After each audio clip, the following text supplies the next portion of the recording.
I am the contrarian, and this is my world.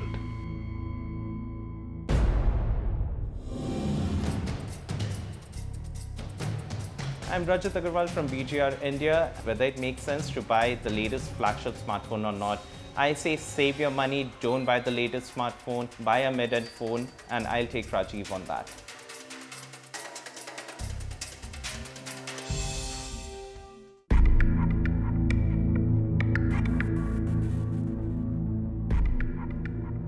He is buying a flagship, top-of-the-line phone, one that we've always aspired to buy today, the world's worst decision. Are you stupid enough to think that spending 50,000 rupees will get you the world's best technology, one that you cannot live without?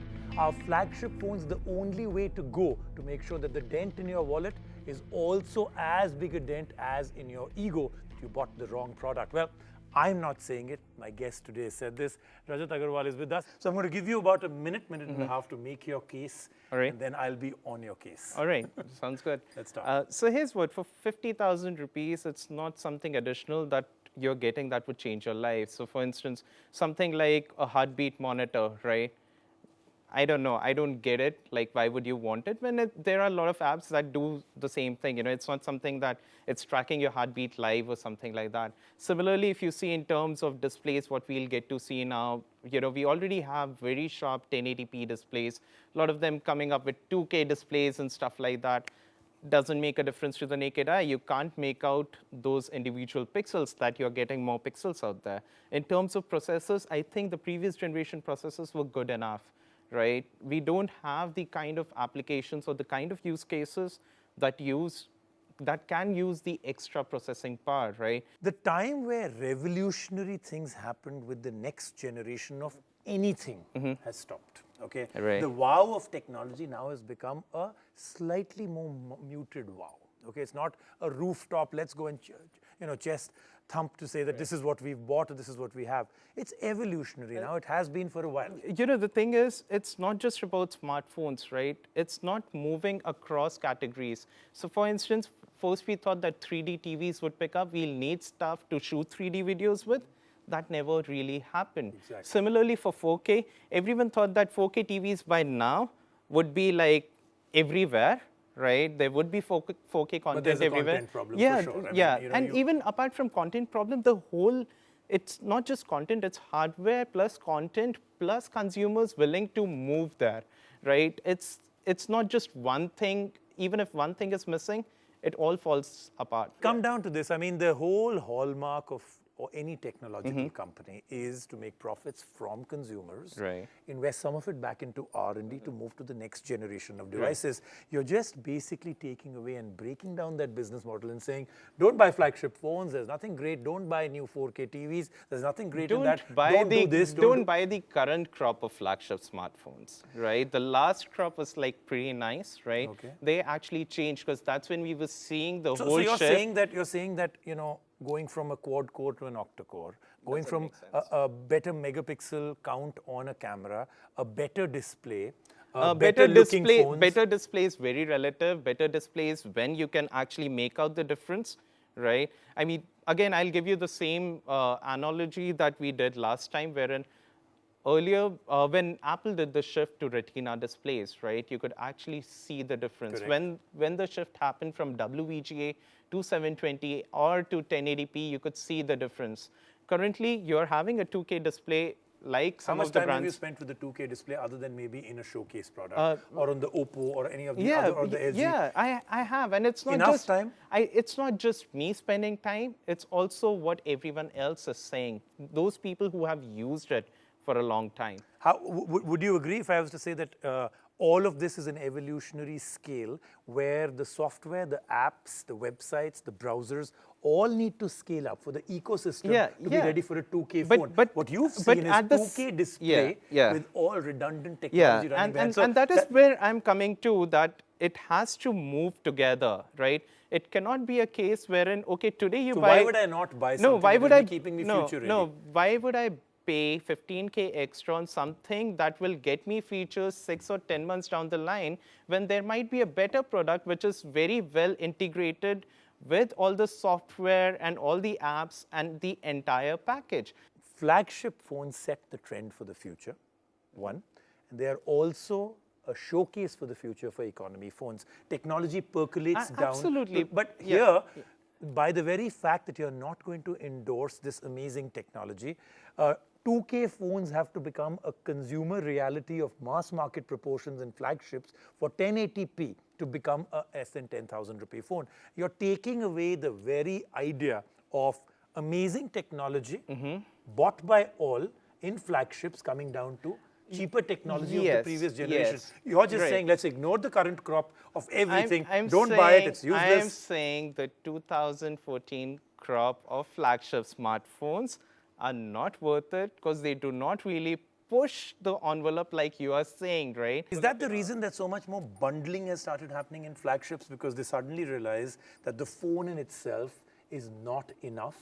You've got to give us extra. There are smart bands and JBL headphones. Yeah, I mean, flagships used to be the most khali dabba Khali I could dabbas, buy. absolutely. They seem to be stocked now. So you think that's the reason that they themselves know there's no compelling reason to buy? I think another thing that we are seeing is the cycle at which these phones are coming, right? Earlier it used to be like, okay, fine, every March I'll have a new Galaxy, right? Every, say, September, January or something like that, there would be a new Xperia. Every sort of April or something like that, we'll have a new HTC flagship smartphone, right? And every September, October, we'll have a new iPhone. Today, what is happening is your Galaxy S series is also a flagship smartphone, and the space that we are in, even your Note series is also considered to be a smartphone, right? So you typically have 2 flagship devices in 1 year. Skip this particular cycle, right? And you might actually see companies pushing the envelope. You said, skip this generation, Yeah. because the next generation will give you. And then you said, you know, put in a slick phone with 2 days of battery life and I'll buy it today. Right. For everybody, including manufacturers, brands, consumers, those billion-dollar campaigns that are running out here, educate us. What are we waiting for the next generation of phones that you're telling people to wait for? What are the features that you think are very sure and must be there for people to say, here's my money? So here's what. And give me a composite. Yeah, absolutely. So it does not have to be hardware only. It has to be a mix of hardware with really, really smart software. Give me examples. Right. Of what do you think? I mean, so 2K screen doesn't matter. It doesn't matter. Okay. The megapixels don't matter. Till the time it's a good camera, it does not matter. The processor doesn't matter. Till the time everything works, it does not matter. Okay, so now tell me, what is it that will make you put your money down? For me, typically the biggest disappointments have been... No, tell us now. I'm waiting for the future phone that people should buy. Okay, the future phone that people should buy will have a battery that lasts you 2 days. Fantastic. Agreed. Right? That is something that I can't do without. Wherein I can use it with one hand. You know, I don't really want a massive display, right? I mean, 5-inch is too much. Oh, 5 is too much? Yeah. 3 other killer features would be really smart software. You know, we have not seen smart software yet, right? Wherein the phone really, really knows you. I mean, something like Her, probably. The operating system. They're asking people to wait till 2018, then skip 8 generations no, of I'm not saying skip Her that. is not coming next year for I know, sure. but you know what? A lot of features like From that, within that. wherein, you know, you can talk to it. You know, Cortana that ways. I hope it comes to India very soon, correct. right? It is really Looking too smart, interesting, right? yes. I hope that Google now becomes something like that as well, because Google now has really smart features, right? Where it knows. Hey Siri. Pardon? Hey Siri also. Siri is looking to be very dumb right now. Usually I don't end by agreeing with my guest, but I'll agree with one thing, that the hardware spec war is over, and the quicker most companies realize it, the better. The disruptors, the differentiators will come from, well, not so much an intimate relationship with the phone, but at least a better relationship with your phone where it does understand you. And I'm really hoping that happens in the next year, but somehow the skeptic in me says that we have about a year or so Absolutely. more before things really dramatically change again. You know, right now, a lot of companies have a lot of hardware tech that is But this is what the been problem with is. them, That's the right? game they've played Yeah, for years yes. now. They need to reboot. I think consumers themselves are getting very smart now, right? They know what they want. unlike most of the times earlier when we used to get questions like, okay, my budget is 25,000 rupees and I want the best and the latest phone that I can People get, don't write right? anymore like They that. don't write anymore like that. They are very clear Choices, that features. I want a phone that has a camera that is this much. I want to play games on it, or I want battery life, or I want a display that's this I know, big, so they're right? very specific. They sometimes even know which 3 models they want. They can't Absolutely, choose between absolutely. them. Rajat, it's been fantastic talking to you. We are out of time totally, Right. but best of luck for your search for an intimate relationship Yeah, with your right. phone in every which way. So there we have it. Flagship phones today are doing enough, but are they doing enough for it to be a buying criteria? Maybe, maybe not. Do we support them at this level again? The choice is completely yours, but do remember, the future does look extremely exciting for some people like Rajat, and for some others it should just be a smartphone, but it should be truly living up to its name, a smart phone. Till that doesn't happen, keep watching Contrarian. We'll be back with you next week. See you then. Thank you very much, Rajat. Right. Thank you.